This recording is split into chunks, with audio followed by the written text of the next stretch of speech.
Brian Viloria, kilala ko siya mula pa sa amateur, sa Junior Olympic hanggang sa Nationals.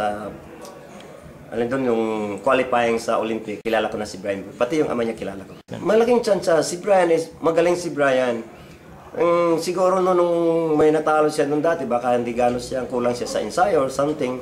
Kasi karamihan kasi sa mga batang nagsipag-champion, parang biglang naninibago, kaya hindi gano'n makapag-ensayo. Maaaring gano'n din siguro sa kanya noon, na hindi siya, nakita ko yung mga talo niya na parang napapagod siya, madali siya napapagod.